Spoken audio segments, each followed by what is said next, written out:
يغفر ويرحم. اللهم يا دافع البلاء يا الله، يا دافع البلاء يا رحمن، يا دافع البلاء يا رحيم. ادفع عنا البلاء والوباء والغلاء والزلازل والمحن والفتن ما ظهر منها وما بطن. وصلى الله على سيدنا محمد وعلى آله وصحبه أجمعين والحمد لله رب العالمين. IKIM Inspirasi Inforia Islami. Alhamdulillah, waktu ini kita bersiaran menerusi Aspirasi edisi Khamis bersama saya Nurhayati Paradi, dan dalam perkongsian kita yang pertama iaitu Tahsinul Ibadah, yang mana anda boleh ikuti juga secara langsung di FB IKIM FM untuk perkongsiannya insya-Allah, dan berada di konti IKIM untuk bersama dengan rakan pendengar tak lain tak bukan untuk kali ini untuk sesi soal jawab bersama dengan Ustaz Ahmad Lutfi Muharram di konti IKIM. Assalamualaikum Ustaz. Waalaikumsalam warahmatullahi. Alhamdulillah, terima kasih banyak Ustaz hadir ke konti untuk bersama dengan rakan pendengar menerusi soal jawab hari ini. Cuma sebelum sesi soal jawab mungkin ada kata-kata awal mukadimah daripada Ustaz. Silakan Ustaz. Assalamualaikum warahmatullahi wabarakatuh. Bismillahirrahmanirrahim. Alhamdulillahi rabbil alamin, wassalatu wassalam ala asyrafil anbiya'i wal mursalin wa ala alihi wa sahbihi ajma'in, amma ba'd. Terima kasih kepada DJ bertugas Nurhayati Paradi. Seterusnya sidang pendengar IKIM yang dirahmati Allah Subhanahu wa taala. Di dalam sepotong hadis daripada Rasulullah sallallahu alaihi wasallam yang mafhumnya la adwa wala tiyarata. Apa maksud la adwa wala tiyarata? Tidak ada penyakit yang berjangkit dan tidak ada percamburuk dengan melihat kepada burung. Maknanya menduga sesuatu musibah dengan melihat kepada pergerakan burung. Daripada dua hadis ini mengajar kita kepada satu perkara, iaitu al-fa'al, yang melakukan segala-galanya ialah Allah Subhanahu wa taala. Walaupun kita sebut penyakit sekian berjangkit, penyakit sekian berjangkit, tidak ada sebarang penyakit yang dia boleh pergi kepada orang lain dengan dirinya sendiri. Itu yang dimaksudkan la adwa.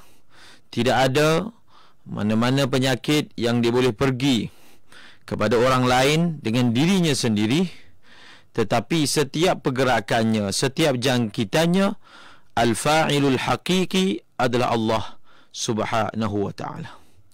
Menurut akidah ahli sunnah wal jamaah, tidak ada sesuatu perkara yang berlaku secara otomatik, secara jangkitan tanpa ada pelaku pentadbir di belakangnya. Bahkan semua pergerakan yang kecil ataupun yang besar datang daripada Allah Subhanahu wa ta'ala. Maka apabila kita menghadapi ujian yang berbentuk penyakit-penyakit, maka di samping kita melakukan ataupun menggunakan asbab-asbab lahiriah, hendaklah juga kita menggunakan asbab-asbab yang berbentuk doa, meminta perlindungan daripada Allah, kerana semuanya itu datang daripada Allah Subhanahu wa ta'ala. Dan setiap musibah, wabak yang melanda, kekeringan, kemarau dan seumpamanya, tidak lain dan tidak bukan berpunca daripada tangan-tangan manusia itu sendiri. Dan untuk kita mengelakkan musibah, malapetaka, wabak bencana di dalam negara kita, hendaklah setiap daripada kita orang Islam memohon istighfar, keampunan daripada Allah Subhanahu wa taala. Segala dosa yang kita lakukan, kita khawatir menjadi sebab atas segala perkara ini. Maka perbanyakkan istighfar, maka di sana akan ada jalan keluar yang akan dilorongkan kepadanya oleh Allah Subhanahu wa taala kepada kita semua, insya-Allah. InsyaAllah. Terima kasih banyak Ustaz untuk awalan perkongsian kita menerusi. Tapi mungkin juga Ustaz boleh kongsikan antara doa-doa yang boleh kita kita bacakan. Nanti kejap lepas kita akan kongsikan. Tapi ni kita nak mulakan terus untuk sesi soal jawab kita pada hari ini bersama dengan Ustaz Ahmad Lufi yang dalam kitaran apa yang kita belajar menerusi Matan Zubat Ustaz kan dalam Tahsinul Ibadah. Kita nak ke soalan-soalan kita. Anda boleh hantarkan di WhatsApp IKIM, di Facebook IKIM FM, insya-Allah. Soalan pertama datangnya daripada sahabat kita ni di WhatsApp IKIM, tanya Muhammad Salma Muhammad dari Ipoh, kata selepas solat maghrib kita solat ba'diyah maghrib dan selepas tu solat awabin. Adakah kita dilarang kata-kata berbual-bual antara solat-solat ini dan berapa rakaat awabin kita boleh lakukan Ustaz? Bismillahirrahmanirrahim. Selepas daripada sembahyang maghrib, kita mengerjakan sembahyang sunat ba'diyah, dan di antara maghrib dan isyak kita disunatkan untuk mengimarahkannya dengan amal. Antara amal yang boleh kita lakukan antara maghrib dan isyak ialah sembahyang. Ada sebahagian salafus salih yang mengimarahkannya dengan membaca Al-Quran. Ada juga yang mengimarahkannya dengan berselawat pada Nabi, berzikir, bertahlil dan seumpamanya. Dan ada juga yang mengimarahkannya dengan majlis ilmu. Antara amal tersebut adalah sembahyang. Sembahyang yang kita boleh kerjakan pada waktu tersebut adalah yang dipanggil sebagai solat al-awwabin, dan solatul awwabin itu jumlah rakaatnya adalah 6 rakaat, dan al-awwab itu dengan erti kata seorang yang ingin kembali merujuk taubat kepada Allah Subhanahu wa taala, dan bilangan rakaatnya adalah 6 rakaat. Kalau sekadar untuk melunaskan sembahyang tersebut, maka pada bila-bila waktu daripada waktu maghrib dan isyak itu kita boleh melakukannya, tetapi untuk kesempurnaan maka kita mengerjakannya selepas daripada sembahyang fardu maghrib, selepas daripada sembahyang qabliyah ba'diyah maghrib. 6 rakaat tu dengan 3 salam Ustaz? Ya, dengan 3 salam. Baiklah, dari PJ kita ada Nurul. Ni soalan berkaitan dengan ibadah juga. Kita boleh ke kita, betul ke Ustaz, kita kena buka sanggul atau toncar rambut kalau nak solat bagi kaum wanita Ustaz? Antara perkara yang makruh ketika sembahyang adalah menyingsingkan lengan. Lengan baju itu disingsing, ditashmir. Hukumnya makruh. Disunatkan biarlah ia dilepaskan, dibuka, supaya baju itu ikut sujud bersama dengan kita, ikut turun bersama dengan kita. Dan ada lagi yang makruh ketika kita sembahyang, iaitu kita sembahyang dalam keadaan ma'qusus sya'r, dalam keadaan rambut kita itu diseka dengan tangan, diikat dengan getah dan seumpamanya, ataupun rambut kita itu kalau lelaki dia gulung, dia kumpulkan, dia letak bawah songkok dia supaya tidak terjurai.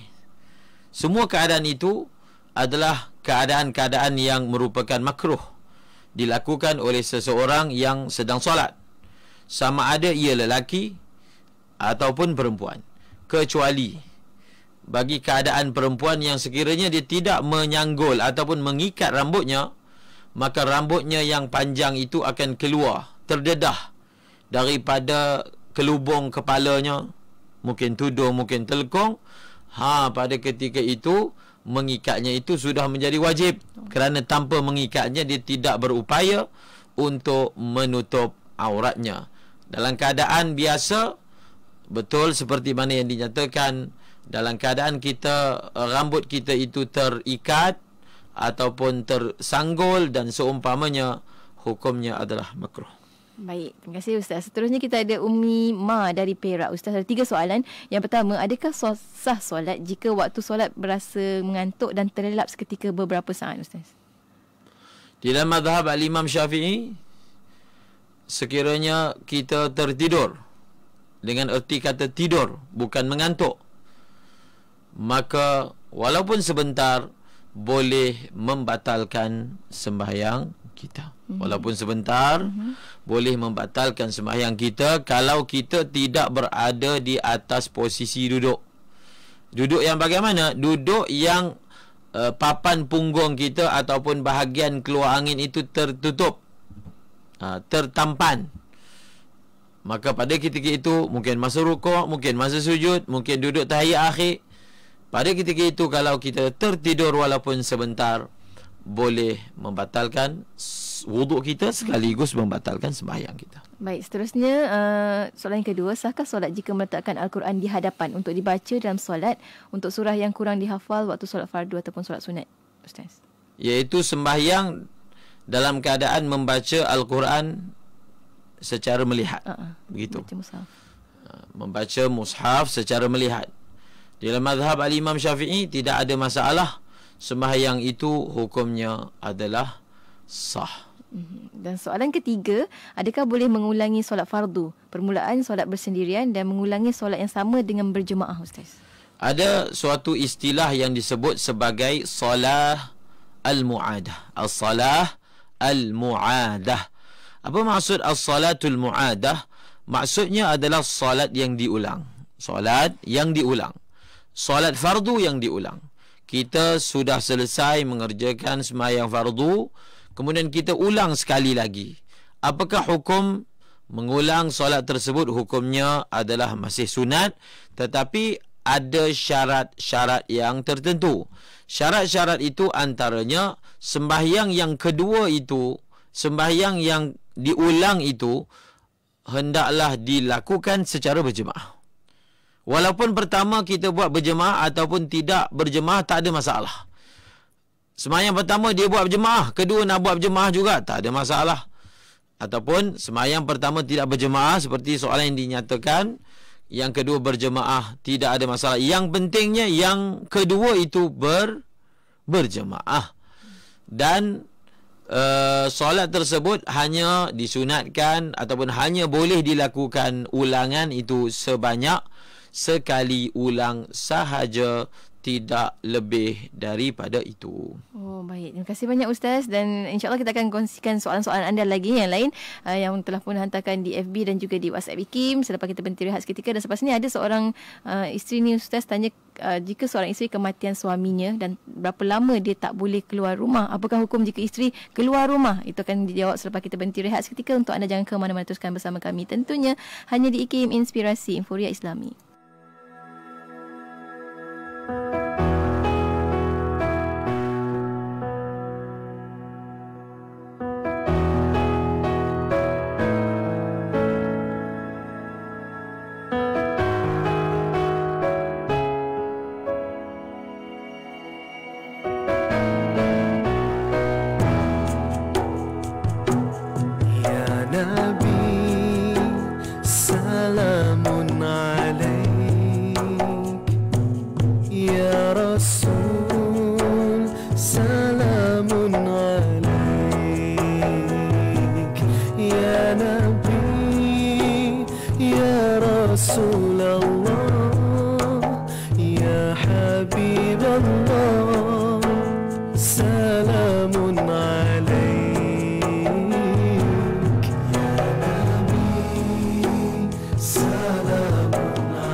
IKIM Inspirasi Inforia Islami kembali bersiaran menerusi sesi soal jawab dalam Tahsinul Ibadah bersama dengan Ustaz Ahmad Lufi Muharram di Konti IKIM. Kita sambung lagi soalan-soalan daripada sahabat-sahabat kita yang telah pun menghantarkan soalan di WhatsApp IKIM di 0112900404 dan juga di FB IKIM yang telah pun sedang bersiaran secara langsung di FB Go Live IKIM. Tadi soalan daripada Syukri RUK Ustaz tentang seorang isteri kematian suaminya dan berapa lama dia tak boleh keluar rumah dan apa hukumnya jika isteri keluar rumah juga Ustaz? Apabila seorang isteri kematian suaminya, dia perlu menjalani iddah. Berapa lamakah kadar iddah seseorang perempuan yang kematian suaminya? Ia dinyatakan dalam Al-Quran, وَالَّذِينَ يَتَوَفَّوْنَ مِنْكُمْ وَيَذَرُونَ أَزْوَاجًا يَتَرَبَّصْنَ بِأَنفُسِهِنَّ 4 أَشْهُرٍ وَعَشْرًا. Wanita-wanita yang kematian suaminya, maka mereka hendaklah menunggu, iaitu menjalani iddah selama 4 ashhurin, 4 bulan dan 10 hari. Apa maksud menjalani iddah?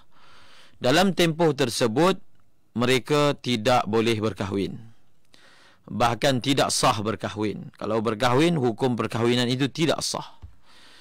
Yang kedua, apakah perkara yang perlu mereka buat? Perlu menjalani ihdad.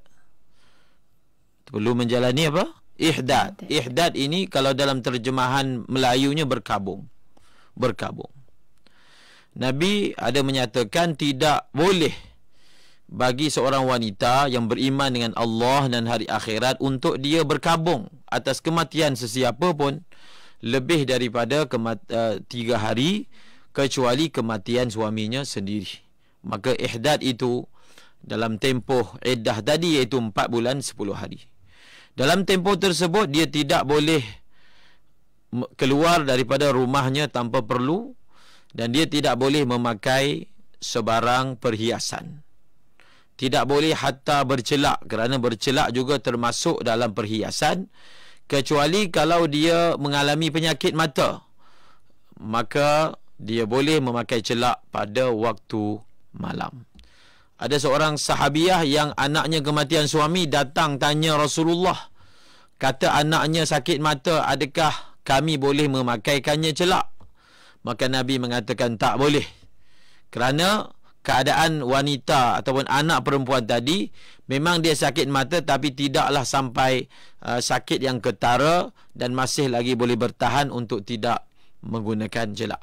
Itu keadaan-keadaan yang disebut sebagai ihdad, berkabung. Jadi antaranya tak boleh keluar daripada rumah.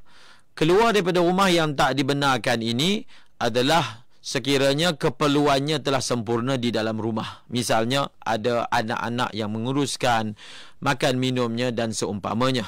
Tapi misalnya kalau dia tidak ada sebarang pendapatan, dia tidak ada anak saudara yang boleh membantunya semasa dia dalam berkabung tersebut, untuk pendapatannya, untuk makan minumnya dia perlu keluar untuk mungkin sebarang bentuk pekerjaan, pada ketika itu maka dia dibenarkan keluar, tetapi hendaklah dia balik dan tidak dibenarkan bermalam di tempat yang lain, melainkan bermalam di dalam rumahnya sendiri. Apabila seseorang wanita itu berada dalam tempoh berkabung, maka anak-anaknya perlu bantu. sehingga kan dia tidak boleh pun untuk pergi kenduri dan seumpamanya, maka kita bantu dengan memberi sokongan, mungkin tinggal bersama dengan ibu, bergilir-gilir, dan kalau ada kenduri itu kita bawa lah makanan kenduri itu datang ke rumah dalam tempoh 4 bulan 10 hari. Dan maksud ataupun hikmah daripada iddah tersebut adalah untuk melahirkan rasa sedih, rasa sedih atas keadaannya yang telah berpisah dengan suaminya. Dan iddah tersebut juga ulama mengatakan dia termasuk juga untuk menghormati suaminya yang telah meninggal dunia. Maka dalam tempoh tersebut dia tidak menghias dirinya ataupun melakukan perkara-perkara yang boleh menarik lelaki lain, kerana dalam tempoh tersebut dia tidak boleh berkahwin.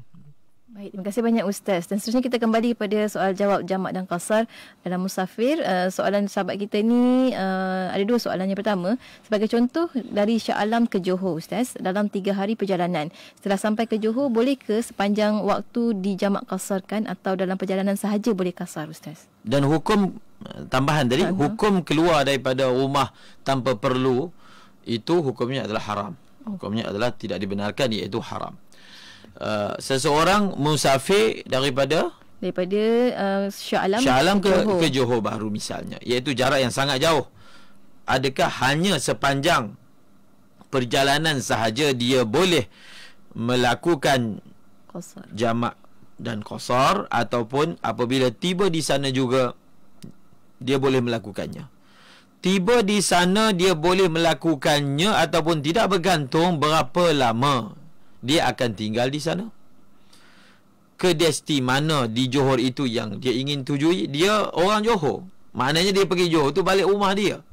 Sudah tentu apabila dia tiba sahaja di sempadan kampungnya, maka dia tidak lagi boleh melakukan jamak dan qasar. Johor itu adalah destinasi musafirnya. Sekiranya dia bercadang untuk tinggal dalam tempoh kurang 4 hari, maka dia masih lagi boleh melakukan jamak dan qasar apabila tiba di sana. Dia bercadang akan tinggal 4 hari ke atas di satu tempat yang sama, maka apabila tiba sahaja melepasi sempadan, dia sudah tidak boleh lagi melakukan jamak dan qasar. Baik, dan soalan kedua, jika sedang berlangsung solat maghrib, berada di sempadan kawasan, bolehkah dalam perjalanan dijamak qasarkan waktu isyak, walaupun kita tahu waktu isyak tu panjang, jadi boleh saja di rumah lakukannya Ustaz? Kalau ditanya soalan adakah boleh ataupun tidak boleh, jawapannya boleh. Selagi kita masih berstatus musafir, belum tiba di destinasi tempat tinggal, maka walaupun isyak itu panjang, walaupun baru masuk waktu misalnya zuhur, kita mempunyai rukhsah, kelonggaran untuk melakukan jamak taqdim. Itu disebutkan sebagai rukhsah. Kita mempunyai pilihan sama ada ingin melakukannya ataupun tidak melakukannya. Tetapi kalau ditanya soalan yang mana lebih afdal, jawapannya afdalnya sembahyang isyak itu dilakukan di dalam waktunya. Baik, terima kasih banyak Ustaz. Seterusnya kita dari Mua ada Sania, kata baru saja kehilangan seorang ayah. Pertanyaannya, boleh ke sahabat kita ni solat sembahyang duha ataupun tahajud tapi niatkan untuk arwah ayahnya Ustaz? Masalah sampainya pahala kepada si mati, ulama berittifaq, iaitu bersetuju dan bersepakat bahawasanya pahala daripada sedekah, pahala daripada doa akan sampai kepada si mati. Akan sampai kepada si mati. Dan ulama juga sepakat bahawasanya amal-amal yang dilakukan oleh anak akan diterima pahalanya sebagai pahala sebab oleh ayah dan ibu. Maknanya kalau anak tu tak doa pun, ayahnya akan mengecapi pahala tersebut.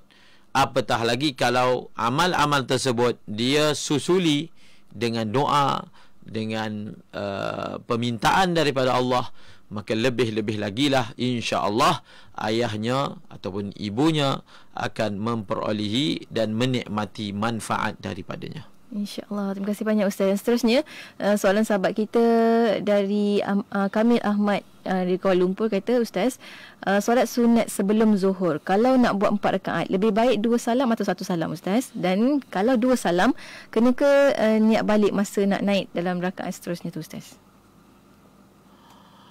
Apabila kita mengerjakan qabliyah zuhur ataupun ba'diyah zuhur 4 rakaat, boleh dilakukan 2 salam ataupun 1 salam. Di dalam mazhab Al-Imam Syafi'i, tidak ada beza semayang siang dan malam, iaitu yang afdalnya adalah kita mengerjakan 2 rakaat dan 2 rakaat. Boleh 4 rakaat, 1 salam. Yang afdalnya 2 rakaat dan 2 rakaat. Adakah apabila masuk ke bahagian kedua daripada 2 rakaat tadi kita perlu mengulangi niat? Ya, kita perlu mengulangi niat. Apabila kita telah memberi salam untuk 2 yang pertama, maka kita telah keluar daripada semayang. Untuk kita masuk semula dalam semayang, maka kita perlukan niat yang baharu. Baik, terima kasih banyak Ustaz atas pencerahan. Dan lagi satu lagi soalan sebelum kita berhenti rehat, daripada Muhammad dari Tanjung Malim ke Ustaz. Apakah solat sunat yang dibuat pada hari Jumaat? Sama ada solat sunat qabliyah Jumaat atau qabliyah Zuhur Ustaz? Pada hari Jumaat, adakah ada sembahyang qabliyah Jumaat? Di dalam mazhab Al-Imam Syafi'i, apa sahaja sembahyang sunat, berapa bilangannya yang disunatkan sebelum zuhur dan selepas zuhur, maka sembahyang yang sama, bilangan yang sama disunatkan untuk sembahyang Jumaat. Maka sebelum sembahyang Jumaat itu kita akan ada 2 rakaat sembahyang qabliyah secara muakkad dan 2 lagi tidak muakkad. Bilangannya 4 rakaat, selepas pun 4 rakaat, dan apakah niatnya? Maka niatnya saja aku sembahyang qabliyah Jumaat, bukan qabliyah zuhur. Baik, terima kasih banyak Ustaz. Dan selepas kita berhenti rehat nanti, kita ada soalan daripada sahabat kita, seorang mu'alaf. Tanya, jika sembahyang solat tapi dengan membaca buku rujukan sambil-sambil tu sebab tak pandai lagi baca, apakah hukumnya? Jawapan tersebut akan kita kongsikan selepas kita berhenti rehat seketika. Untuk anda jangan ke mana-mana, teruskan kesetiaan bersama kami tentunya hanya di IKIM, Inspirasi Inforia Islami. Negeri Sembilan 102.7.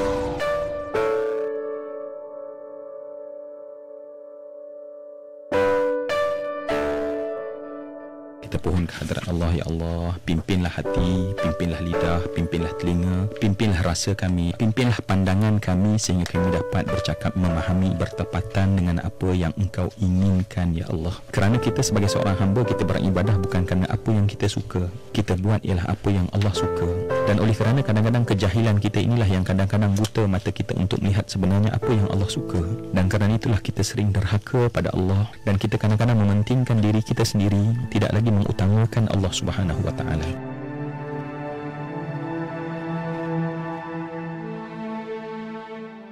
IKIM Inspirasi Inforia Islami kembali bersiaran, menyambung lagi pertemuan kita untuk sesi soal jawab dalam Tahsinul Ibadah bersama dengan Ustaz Ahmad Lufi Muharram di konti IKIM. Untuk soalan rakan-rakan pendengar yang telah hantarkan di WhatsApp dan juga di Facebook IKIM FM. Ustaz, tadi soalan sebelum kita berhenti rehat tadi Ustaz, sahabat kita seorang mu'alaf Ustaz, tapi solat dalam masa yang sama dengan menggunakan buku rujukan. Boleh ke Ustaz? Adakah apabila kita sembahyang, bacaan-bacaan yang perlu kita baca seperti bacaan wajib, Fatihah, tasyahud, bacaan sunat, zikir-zikir yang lain, kita membacanya bukan dengan hafalan. Kita membacanya dengan cara melihat.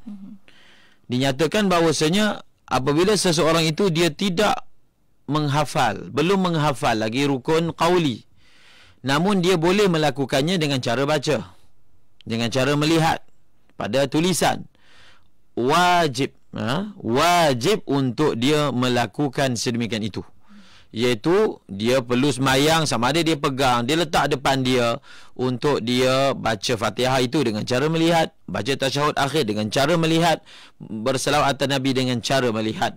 Maka cara itu bukan sekadar boleh.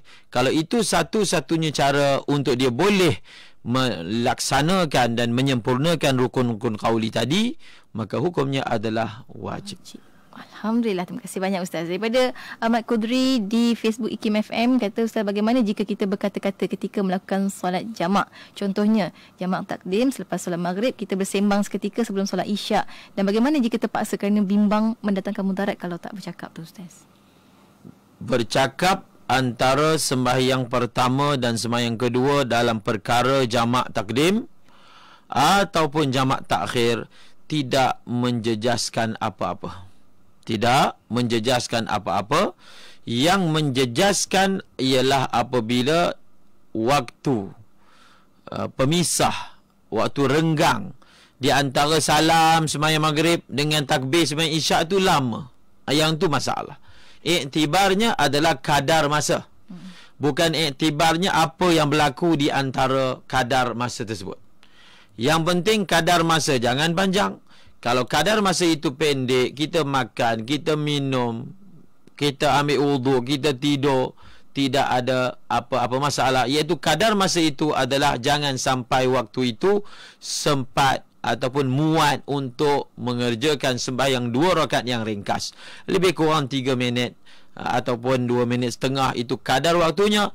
Kalau mencapai kadar tadi, kita sudah dikira berlama-lama, maka kita tidak lagi layak mengerjakan sembahyang jamak takdim. Baik, terima kasih banyak Ustaz. Seterusnya Nurhanidi Nordin dari Kota Baharu kata, sampai di manakah masih boleh kita melakukan solat jamak qasar semasa pulang daripada musafir? Adakah kita masih boleh jamak qasar selagi kita belum masuk ke dalam rumah atau kawasan rumah Ustaz? Sampai manakah kita masih lagi berstatus musafir?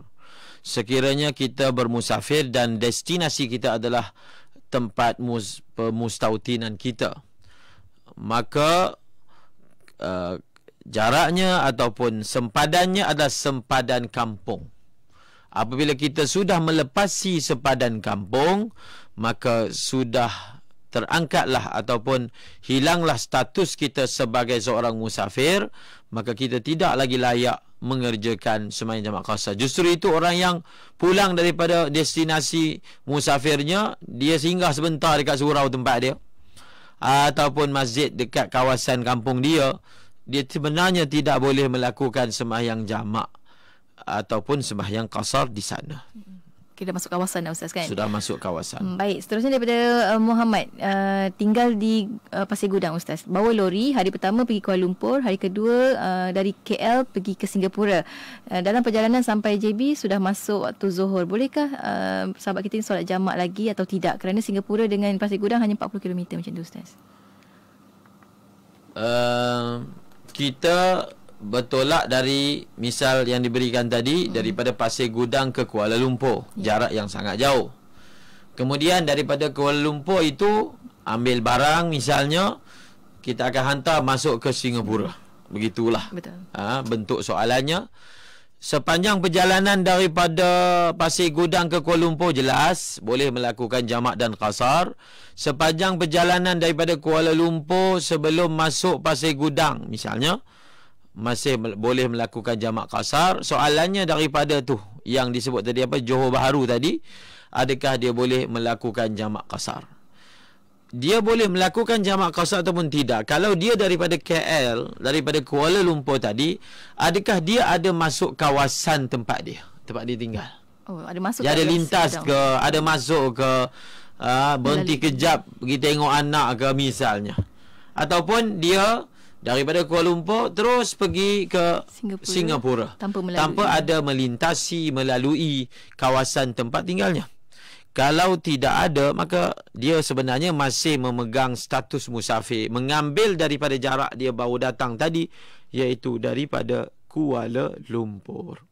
Baik, terima kasih banyak Ustaz. Dari Kota Kinabalu kita ada Syakina kata, dalam solat adakah sah solat secara sendirian walaupun ada jemaah tempat yang sama? Contohnya solat sendirian di dalam mall, saya tahu ada jemaah lelaki, jadi saya tak dapat nak ikut secara keseluruhan pergerakan imam sebab tak nampak, tapi dengan suara yang agak perlahan, kalau boleh nak macam nak ikut, adakah sah solat itu Ustaz? Apabila kita ingin berjemaah, antara syaratnya mesti kita boleh melihat pergerakan jemaah yang kita ingin ikut tadi. Salah satunya mesti ada ru'yah, melihat. Maka sekiranya kita tidak dapat melihat pergerakan imam tersebut, ataupun kita tidak dapat melihat pergerakan orang yang mengikuti imam tersebut, maka kita tidak boleh berjemaah dengan mereka. Ketika itu hendaklah kita mengerjakan secara bersendirian. Seterusnya kita ada soalan tentang jamak qasar. Kalau solat jamak di masjid ikut imam, tamam. Solat selepas itu saya buat qasar atau jamak 4 rakaat, Ustaz? Tidak ada masalah. Semayang pertama 4 rakaat bersama jemaah tempatan. Semayang kedua kita melakukan secara qasar, tidak ada apa-apa masalah. Baik, terima kasih banyak Ustaz. Dan seterusnya kita ke soalan-soalan seterusnya daripada sahabat kita di FB IKIM berkenaan dengan soalan. Soalan daripada Nazwa Hashim. Kata, boleh ke kalau orang bujang yang bekerja di Penang tapi balik rumah ibu bapa di Kedah pada hujung minggu untuk jamak qasar selama 3 hari, Ustaz? Seseorang yang belum berkahwin, bekerja di suatu tempat, kemudian di hujung minggu dia balik ke rumah ibu dan ayah dia, adakah di rumah ibu dan ayahnya dia boleh melakukan jamak dan qasar? Bergantung kepada niatnya. Tempat ibu bapa dia tinggal itu tempat lahir dia. Mungkin sebahagiannya tidak juga, sebab dah berpindah daripada tempat lahirnya. Tapi tempat itu adakah tempat permustautinan ibu bapanya? Ya, tempat permustautinan ibu bapanya. Maka dia itu sendiri secara khusus, adakah dia masih menyimpan niat untuk tinggal di situ? Menjadikan tempat yang ibu bapanya tinggal itulah tempat permustautinan dia. Dia hanya keluar pergi bekerja sahaja. Maka kalau begitulah status yang bertanya, maka dia tidak boleh melakukan jamak dan qasar ketika di rumah ibu bapanya. Tetapi kalau dia sudah tidak berniat untuk tinggal di sana, pergi ke rumah ibu bapa adalah atas dasar ziarah, seperti mana orang yang tinggal di luar, bekerja di luar, membeli rumah di luar ataupun menyewa rumah di luar, tetapi rumah ibu bapanya itu sudah mereka tidak ada niat untuk bermukim, bermustautin di sana, maka apabila balik kampung, balik rumah ibu ayah, boleh melakukan sembahyang jamak dan qasar. Kalau keadaan sebaliknya, iaitu memang itu tempat mustautin dia keluar bekerja kemudian balik tempat mustautinnya, maka tidak boleh melakukan jamak dan qasar. Seterusnya soalan terakhir kita untuk kali ini bersama dengan Cikgu Syirajin. Kata, kalau dia solat berjemaah dan menjadi makmum, kemudian imam terbuat 5 rakaat dan sahabat kita ni perasan dan kemudian ikut imam, tapinya bila salam sahabat kita ni sujud sahwi. Sah ke solat? Apabila imam menambah rakaat dan kita pasti kita tidak boleh mengikut imam tersebut. Tidak boleh. Orang yang mengikut imam tersebut dalam keadaan dia sedar dan tahu bahawa imam telah tersalah, maka solatnya itu dikira batal, dikira tidak sah.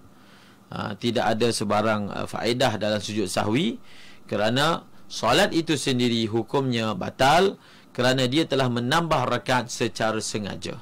Adapun imam, maka sembahyangnya tidak batal kerana imam melakukan rakaat kelima itu secara umumnya adalah kerana tersalah, terlupa, tersilap. Sembahyang imam tak batal, sembahyang makmum tadi hukumnya batal.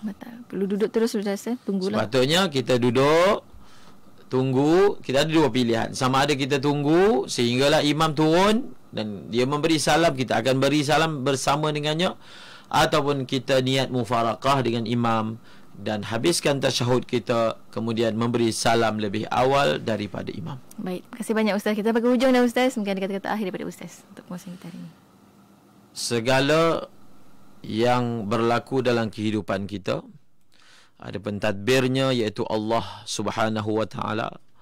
Maka rujuklah kepada pentadbir itu untuk kita menguruskan keadaan-keadaan yang datang dalam kehidupan kita.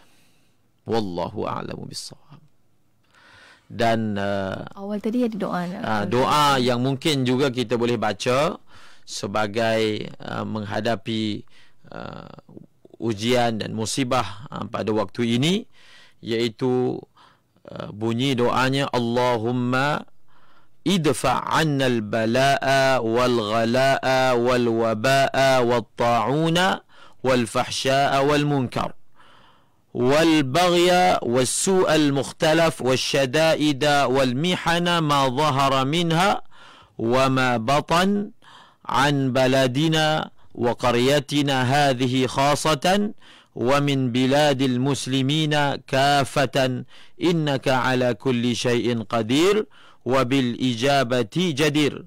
Ya Allah, jauhilah kami daripada bala dan harga barang naik, bencana, wabak penyakit, ta'un, pelbagai perlakuan keji dan mungkar, segala kepayahan dan dugaan yang zahir dan yang tersembunyi.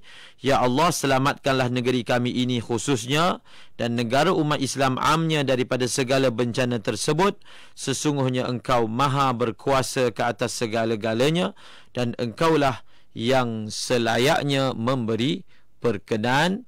Amin ya Rabbal Alamin. Ya, terima kasih banyak Ustaz untuk doa dan juga perkongsian ilmu pada hari ini. Sampai kita bertemu lagi minggu hadapan insya-Allah Ustaz untuk sambungan pengajian Matan Zubat insya-Allah. Assalamualaikum Ustaz. Waalaikumsalam. Dan untuk anda rakan pendengar, teruskan kesetiaan bersama kami tentunya hanya di IKIM Inspirasi Inforia Islami.